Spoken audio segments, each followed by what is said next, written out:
Kansas Territory, 1867.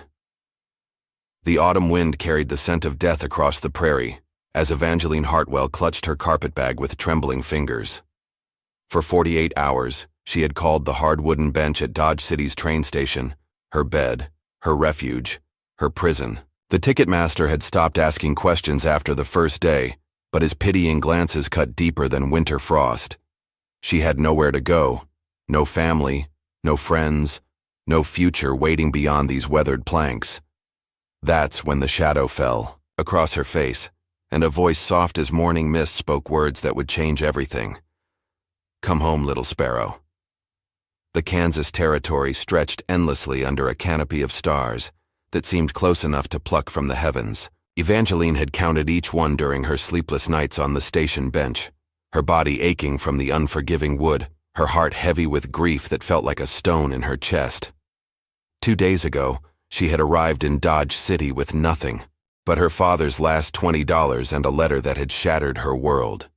The letter, now crumpled in her coat pocket, bore news that her intended husband, a rancher named William Morrison whom she had never met, had died of fever 3 weeks before her arrival. The marriage had been arranged by her late father, a desperate attempt to secure her future after tuberculosis claimed their family farm in Ohio.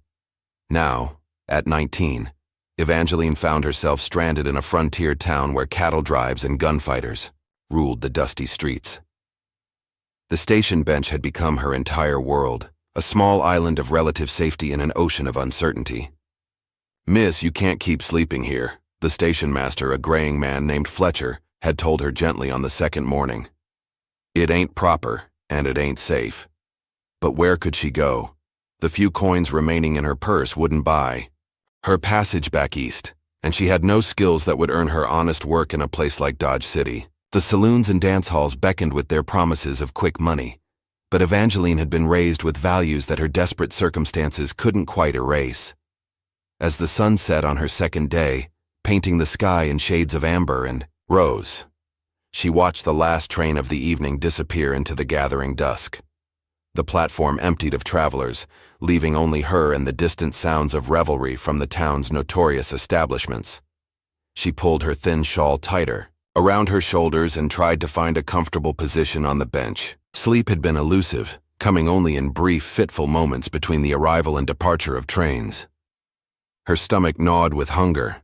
She had eaten nothing but stale bread and water from the station well for 2 days. The temperature dropped as night settled over the prairie, and Evangeline shivered despite her efforts to stay warm. She closed her eyes and tried to pray, but the words seemed to stick in her throat. What kind of God would take her parents, her home, and her future, all in the span of a few months? It was near midnight when she first became aware of the presence. Not a sound. The figure moved with the silence of morning mist, but something deeper, an instinct that made her skin prickle with awareness. Evangeline's eyes flew open to find a tall shadow standing at the edge of the platform, motionless. As a monument, fear should have paralyzed her, but instead, she felt an odd sense of calm. The figure stepped into the pale moonlight, revealing features that spoke of mixed heritage, high cheekbones and copper skin that marked him as part Comanche, but eyes the color of storm clouds that suggested European blood as well. He was perhaps 30 years old, dressed in worn leather pants and a simple cotton shirt. His long black hair was tied back with a strip of rawhide, and he wore no hat despite the cool night air. What struck her most was his stillness. He stood as if he were part of the night itself, patient and eternal. "You've been here 2 days," he said, his voice barely above a whisper but carrying clearly in the quiet air. Evangeline sat up straighter, clutching her carpetbag. Yes. I'm waiting for the morning train." It was a lie, and they both knew it. She had no ticket, no destination, no plan beyond surviving one more night. The man took a single step closer, moving with fluid grace. "My name is Gabriel Crow Feather. You look like someone who has lost her way." "I know exactly where I am," Evangeline replied, trying to inject steel into her voice. Gabriel's lips curved in what might have been a smile. "Knowing where you are and knowing where you belong are different things entirely." He gestured toward the empty platform. The sleeping town beyond. This is not where you belong, little sparrow. The endearment should have offended her, but something in his tone, gentle, protective, made her chest tighten with unexpected emotion. You don't know anything about me, she whispered. I know you've been eating bread and water for 2 days. I know you have no ticket for tomorrow's train. I know you're afraid and alone and trying to be braver than any person should have to be. Evangeline's composure cracked. How could you possibly? Fletcher told me. He's worried about you. She looked toward the station house where a faint light glowed in the window of the station master's office. He sent you? No. I come to town every few weeks for supplies. I saw you yesterday morning and again this evening. Tonight, I decided to wait. Wait for what? Gabriel was quiet for a long moment, studying her face in the moonlight. When he spoke, his words were soft as prayer. For you to be ready to come home. Home? Evangeline laughed, but there was no humor in the sound. I don't have a home. That's rather the point of sleeping on a train station bench. Gabriel moved closer, close enough that she could see the weathered lines around his eyes, the small scar that cut through his left eyebrow. He didn't look threatening. If anything, there was a gentleness about him that reminded her of her father in his better moments. I have a small ranch about 15 miles north of here, he said. Nothing fancy, just a cabin, some cattle, a few horses. I could use help with the cooking and mending. The work is honest and there's always enough food. Evangeline stared at him. You're offering me employment? Just like that? I'm offering you a place to be safe while you figure out what comes next. I don't know you. You don't know me. For all you know, I could be a thief or worse. Gabriel's eyes crinkled slightly. Thieves don't usually sleep on train station benches for 2 days rather than steal what they need. And thieves don't clutch their belongings like they contain everything precious in the world. Heat flooded Evangeline's cheeks. My circumstances don't make me a charity case. No, Gabriel agreed. Your circumstances make you someone who needs help. There's a difference. The wind picked up, sending a chill through her bones. Despite her pride, despite her fear, despite every warning her mother had ever given her about strange men, Evangeline found herself considering his offer. Why? She asked. Why would you help a complete stranger? Gabriel was quiet for so long that she wondered if he would answer at all. When he finally spoke, his voice carried the weight of old pain. 10 years ago, I was the one sleeping rough, trying to survive in a world that had no place for someone like me. A family took me in, an older couple with a small ranch. They asked for nothing except honest work, and they gave me everything. I needed to build a life. What happened to them? Time, Gabriel said simply. They got old, and their children had moved east. When they died, they left the ranch to me. Said I was the son they never had. Evangeline felt something shift in her chest, a loosening of the tight knot of fear and despair that had taken up residence there. I don't know anything about ranch work, she admitted. I don't know anything about having company, Gabriel replied. We'll figure it out together. Dawn was breaking over the prairie, painting the sky in shades of gold and coral. Evangeline had not slept, but neither had Gabriel. He had settled onto the far end of the bench, maintaining a respectful distance while they talked through the night. She had learned that he was the son of a Comanche woman and a French trader, raised by his mother's people until soldiers destroyed their village when he was 15. He had spent years drifting, working odd jobs, fighting prejudice from both whites who saw his Indian blood and Comanche who questioned his mixed heritage. I'm not asking you to trust me completely, he said as the first train whistle echoed across the morning air. But I am asking you to trust that you deserve better than dying slowly on a train station bench. Evangeline looked down at her hands, noting how thin they had become, how her wedding ring, her mother's ring, hung loose on her finger. What if I can't do the work? What if I'm more burden than help? Then we'll figure something else out. But I don't think that's going to be a problem. The morning train was approaching, its black smoke rising against the brightening sky. Soon, the platform would fill with travelers, and Fletcher would begin his gentle but persistent efforts to move her along. If I come with you, Evangeline said carefully. It's as an employee. I'll work for my keep, and when I've saved enough money, I'll move on. Gabriel nodded. If that's what you want.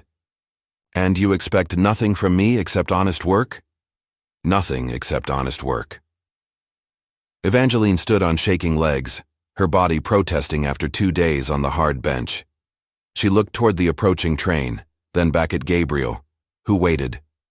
With infinite patience for her decision, "All right," she whispered. "I'll come." The ride to Gabriel's ranch took them across rolling prairie that seemed to stretch to the edge of the world. Evangeline rode behind him on his sturdy bay horse, her carpetbag secured behind the saddle. She had never ridden double before, and the proximity to this quiet, mysterious man made her intensely aware of every breath, every movement. Gabriel spoke little during the journey, pointing out landmarks and hazards, but otherwise letting the vast silence of the prairie speak for itself. Evangeline found herself relaxing despite her circumstances, lulled by the rhythm of the horse's gait and the endless expanse of grass and sky. The ranch, when it finally came into view, was modest but well maintained. A small log cabin sat in, a grove of cottonwood trees, with a barn, a corral, and several outbuildings clustered nearby. Cattle grazed in the distance, dark shapes against the golden grass. "It's not much," Gabriel said as he helped her down from the horse, "but it's home." Evangeline looked around, taking in the neat fences, the well-tended garden, the sense of permanence and peace that seemed to emanate from every beam and board. "It's beautiful," she said, and meant it. Gabriel led her into the cabin, which was sparse but clean. The main room held a stone fireplace, a simple table and chairs, and shelves lined with books. More books than she would have expected from a man who spent his days working cattle. "You can have the back room," Gabriel said, opening a door to reveal a small bedroom with a narrow bed, a washstand, and a single window that looked out over the prairie. "I sleep in the loft." Evangeline set down her carpetbag and turned to face him. "What exactly would my duties be?" "Cooking, if you know how, mending clothes and household linens, maybe help in the garden. During roundup and branding season there might be extra hands to feed, but most of the time it's just the two of us." "I can cook," Evangeline said. "My mother taught me, and I'm good with a needle." Gabriel nodded. "We'll start slow. Let you get settled before we worry about anything else." That first evening, Evangeline prepared a simple meal of beans and cornbread while Gabriel tended to the evening chores. They ate by lamplight, the silence comfortable rather than awkward. When Gabriel asked about her family, her past, she found herself telling him things she hadn't spoken aloud since her father's death. "I was going to marry a man I'd never met," she said, pushing beans around on her plate. "My father arranged it before he died. I suppose he thought it was better than leaving me with nothing. But the man died before you could marry him." Evangeline nodded. "William Morrison.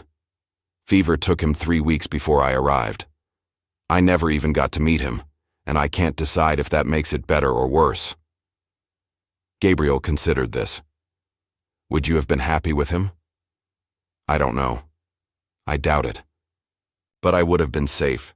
Safety isn't the same as happiness." Evangeline looked up at him, surprised by the observation. "No, I suppose it isn't. But when you have neither, safety seems more important. And now?" She glanced around the cabin with its simple furnishings and sense of sanctuary. "Now I have a chance to figure out what happiness might look like." The days that followed established a rhythm that surprised Evangeline with its comfort. She woke before dawn to prepare breakfast, then spent her mornings tending the garden and her afternoons mending clothes or preparing the evening meal. Gabriel worked from sunrise to sunset with the cattle and horses, but he always returned for the midday meal and was never late for supper. In the evenings, they would sit by the fire, Gabriel reading from one of his many books while Evangeline worked on mending or embroidery. Sometimes they talked about books, about the land, about their different pasts. Sometimes they simply sat in companionable silence, listening to the night sounds of the prairie. Evangeline discovered that Gabriel was far more educated than she had expected. He spoke French fluently, thanks to his father, and had taught himself to read from books left behind by the couple who had raised him. His shelves held everything from Shakespeare to agricultural journals, from philosophy to poetry. "How did you learn to love books?" she asked one evening, watching him carefully. "Turn the pages of a volume of Thoreau. When I was young, living with the Comanche, we had storytellers who could hold an entire village spellbound with their tales. Books are just another way of telling stories, except these storytellers speak across time and distance."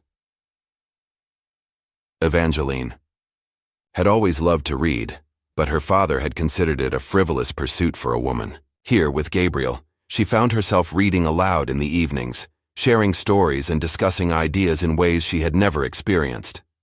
The work was harder than anything she had done before, but it was satisfying in ways that surprised her. There was something deeply peaceful about hanging laundry on the line while watching cattle graze in the distance, about kneading bread while the morning sun streamed through the kitchen window.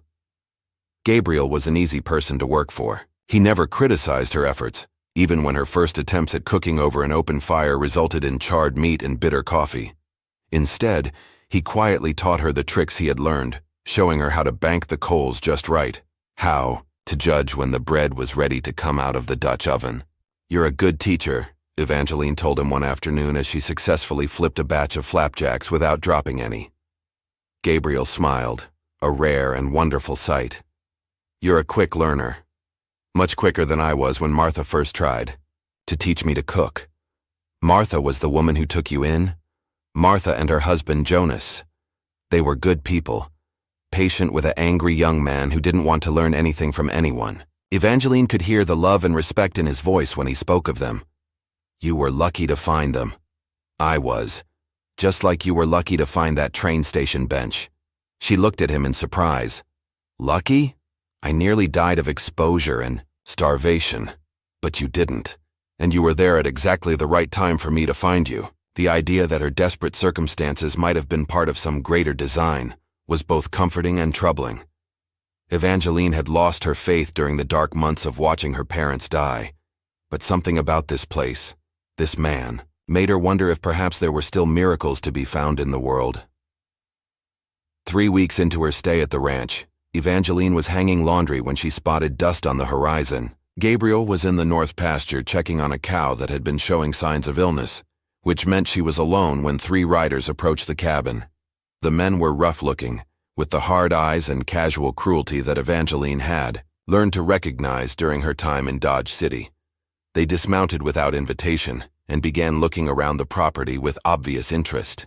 "Well, well," said the tallest of the 3, a man with graying hair and a scar that ran from his ear to his jaw. "What have we got here?" Evangeline kept her hand steady as she pinned a sheet to the line, but her heart was racing. "Can I help? You gentlemen?" "Where's the breed?" asked another man, this one younger with mean eyes and tobacco-stained teeth. "I beg your pardon?" "The half-breed that owns this place. Gabriel something or other." Evangeline straightened, meeting his gaze directly. "Mr. Crow Feather is checking on the cattle. He should return shortly." The scarred man laughed.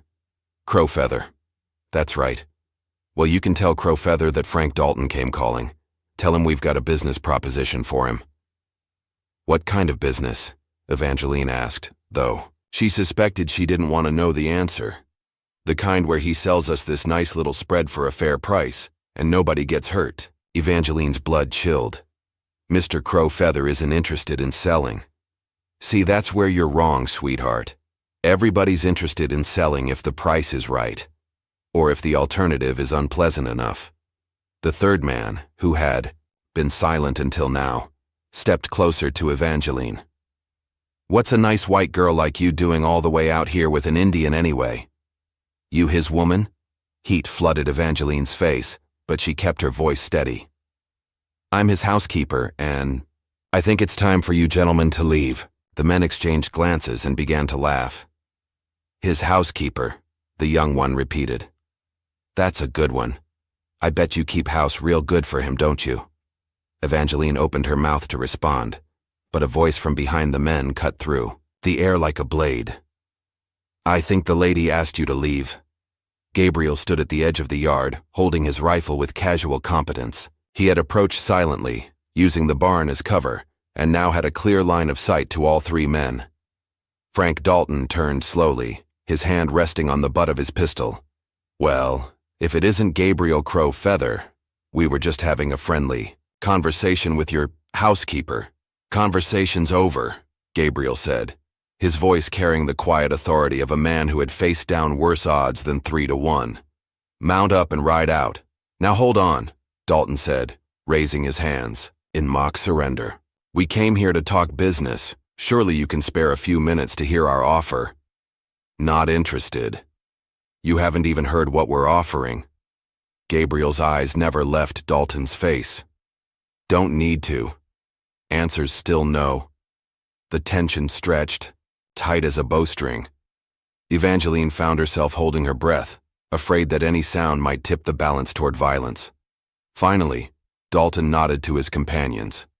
"All right, we'll go. But we'll be back, Crow Feather. And next time we might not be so polite." The three men mounted their horses and rode away, but not before the youngest one tipped his hat mockingly to Evangeline. "See you around, housekeeper." That evening, Gabriel was unusually quiet during supper. Evangeline had prepared beef stew and fresh biscuits, but he barely touched his food, staring instead into the fire with troubled eyes. "Who were those men?" Evangeline finally asked. Gabriel sighed, setting down his fork. "Frank Dalton and his boys.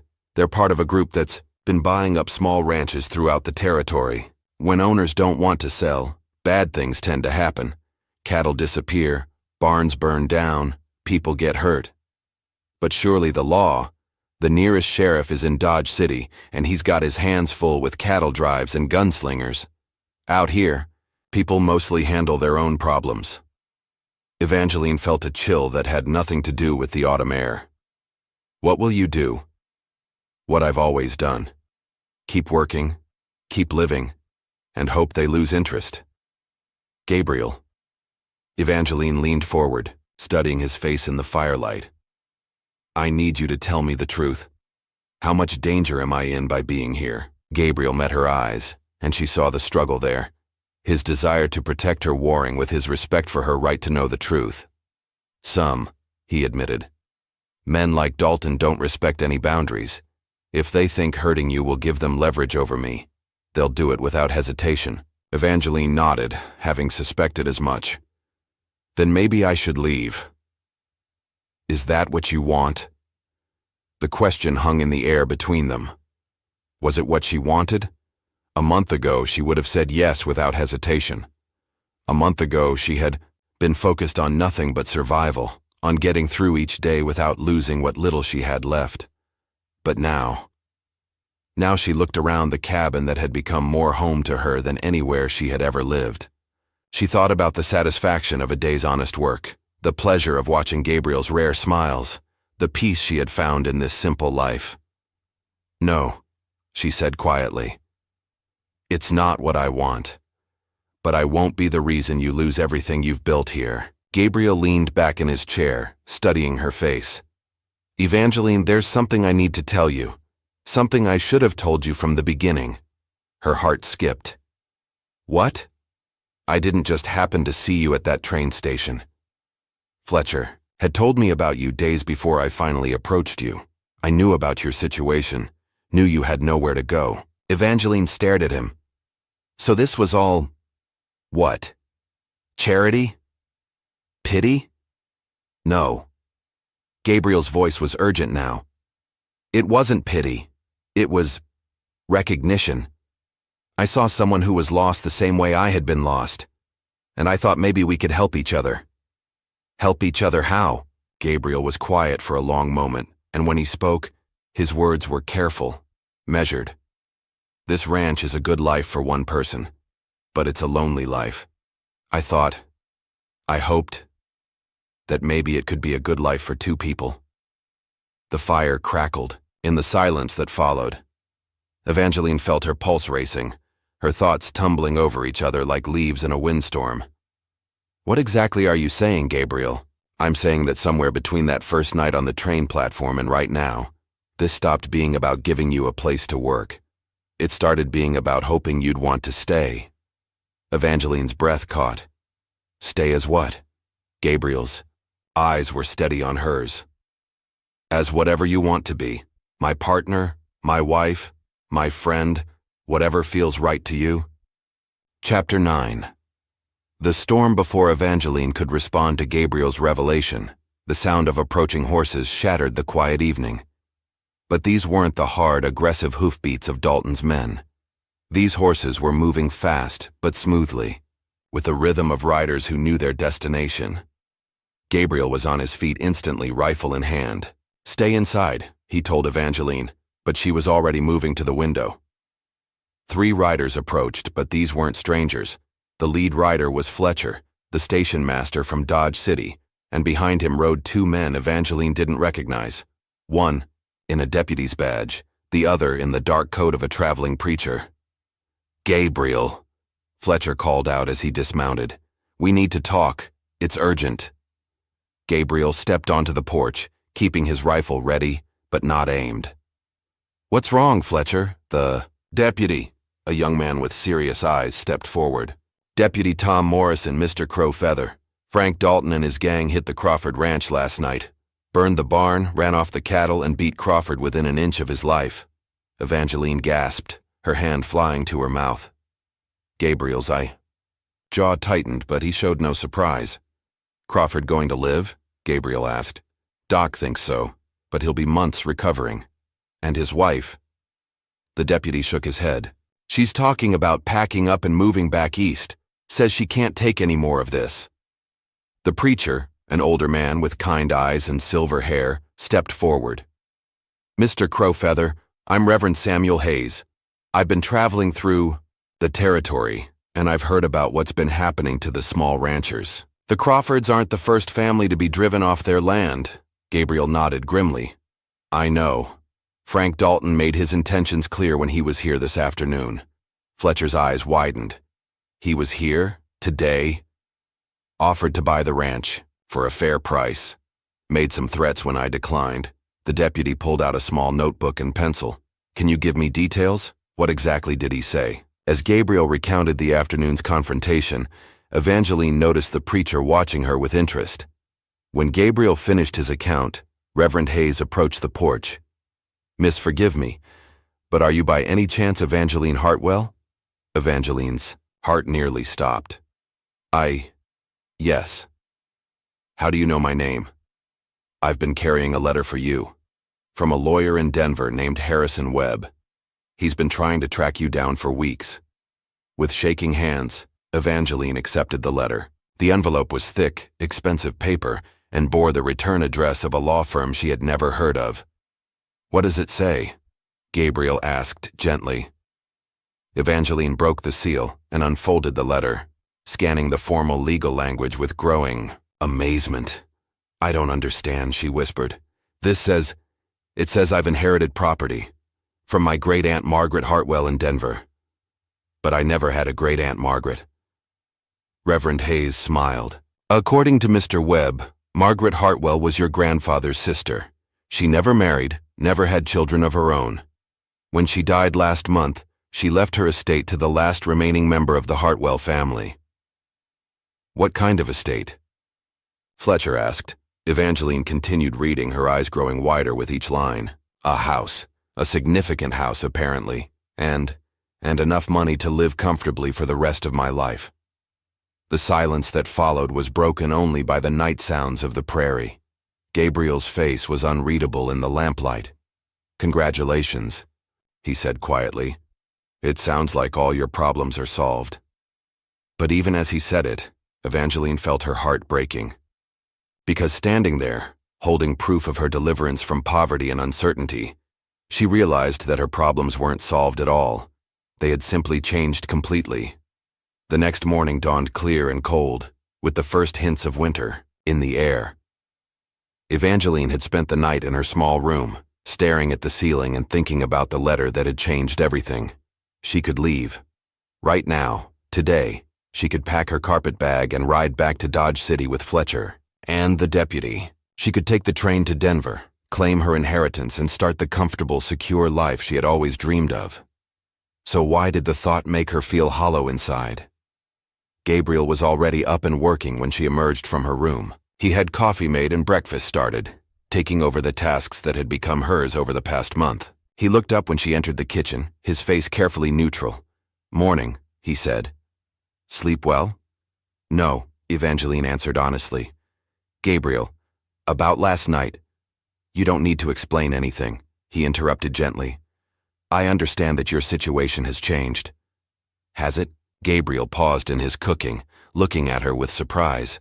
"You've inherited enough money to live independently. You don't need to work as anyone's housekeeper anymore." "That's not what I meant." They looked at each other across the small kitchen, and Evangeline felt the weight of all the unspoken words between them. Outside, she could hear Fletcher and the deputy preparing for their return journey to Dodge City. "Gabriel," she said carefully, "last night you said something about wanting me to stay, about this being a good life for two people." "I did." "Did you mean it?" Gabriel set down his spatula and turned to face her fully. "I meant every word, but that was before you had other options." "What if I don't want other options?" The hope that flickered in Gabriel's eyes was quickly suppressed. "Evangeline, you'd be giving up security, comfort, a chance at the kind of life most people only dream about. To stay here and do what? Be your housekeeper forever?" Gabriel was quiet for a long moment. When he spoke, his words were careful, deliberate. "To stay here and be my wife, if that's what you want. To build something together, to face whatever comes, including Frank Dalton and his threats, as partners." Evangeline's heart raced. "Is that a proposal, Gabriel Crow Feather?" "It's whatever you want it to be." Before she could respond, Fletcher's voice called from outside. "Miss Hartwell, we need to be heading back soon if you're coming with us." Evangeline looked toward the door, then back at Gabriel. "What about the danger? Dalton won't give up just because we're married." "No, he won't. If anything, having a wife might make me more of a target. He might think you make me vulnerable." "Do I?" Gabriel's smile was soft and sad. "Terrifyingly so." Evangeline moved closer to him, close enough to see the flecks of gold in his storm-gray eyes. "Then we'll have to be strong enough for both of us." "Evangeline," she reached up and placed her finger against his lips, silencing his protests. "I've been thinking all night about that inheritance, about the house in Denver and the comfortable life waiting for me there. And you know what I realized?" Gabriel shook his head. "I realized that I've already found my home. It's not a house or a bank account or even a place, it's this. It's you. It's the life we've built together. It's the possibility of facing whatever comes next side by side." Gabriel's arms came around her then, pulling her close against his chest. She could feel his heart beating, rapid and strong. "Are you sure?" he whispered against her hair. "Once you choose this, there's no going back to that other life." Evangeline pulled back to look at him, her hands framing his face. "I'm sure. But I have one condition. Anything. We use some of my inheritance money to hire a few good men, ranch hands who can also handle trouble if it comes. I won't let Dalton drive us away, but I won't let him hurt you either." Gabriel laughed, the sound rich and warm in the morning air. "You want to hire gunfighters? I want to hire protectors. There's a difference." "Miss Hartwell," Fletcher called, again, more urgently this time. Evangeline turned toward the door, then back to Gabriel. "Will you marry me, Gabriel Crow Feather?" His answer was a kiss that tasted of coffee and promises, of hope and home, and the kind of love that grows slowly, but roots deep. When they finally broke apart, Gabriel rested his forehead against hers. "I love you, Evangeline Hartwell. And I love you. Now, shall we go tell Fletcher that I won't be needing that ride to Denver after all?" The wedding had been simple, just Fletcher and his wife as witnesses, Reverend Hayes performing the ceremony, in the cabin's main room. Evangeline had worn her mother's dress, altered to fit her leaner frame, and Gabriel had braided wildflowers into her hair. They had sent word to the Denver lawyer, arranging to sell the inherited house and have the money transferred to the Kansas territory. With it, they had hired 3 good men, former soldiers who knew how to handle trouble but preferred honest ranch work when they could find it. Frank Dalton had made one more attempt to force them out, arriving with 6 men in the dead of winter. He had found Gabriel and his hired hands ready for him, and after a brief, decisive confrontation, Dalton's gang had ridden away for good. Word had spread that the Crow Feather Ranch was not an easy target, and other would-be land grabbers had turned their attention elsewhere. Now, on a warm spring morning, Evangeline stood in her garden, one hand resting on her growing belly, watching Gabriel work with a new colt in the corral. The young horse danced and pranced, but Gabriel's patience was infinite, his voice a low murmur of encouragement. Their hired hands, Joe, Marcus, and Samuel, had become more than employees. They were family now, eating at the same table, sharing stories by the fire, helping to build something that felt permanent and precious. The ranch had prospered. With the additional security and labor, they had expanded their herd, improved their buildings, and even added a small orchard. The cattle bore the Crow Feather brand, a simple design that Gabriel had carved into the branding iron himself, and their reputation for quality livestock had spread throughout the territory. But more than the material success, it was the sense of belonging that made Evangeline marvel at the path her life had taken. She thought sometimes of that desperate young woman who had slept on a train station bench, believing she had nothing left to lose. That woman could never have imagined this life, this love, this sense of being exactly where she belonged. Gabriel looked up from his work with the colt and caught her watching him.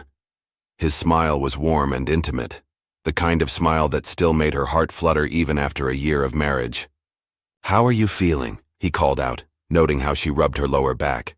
"Like I'm carrying a future rancher who's already as stubborn as his father," she called back, earning laughter from the hired hands.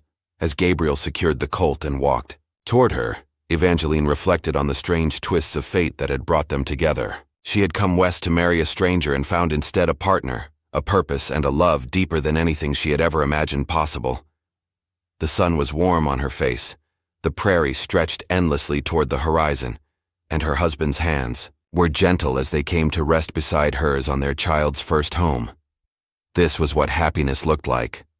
Not the absence of struggle, but the presence of someone worth struggling beside. "Come home, little sparrow," Gabriel had whispered that night at the train station, and home was exactly what she had found.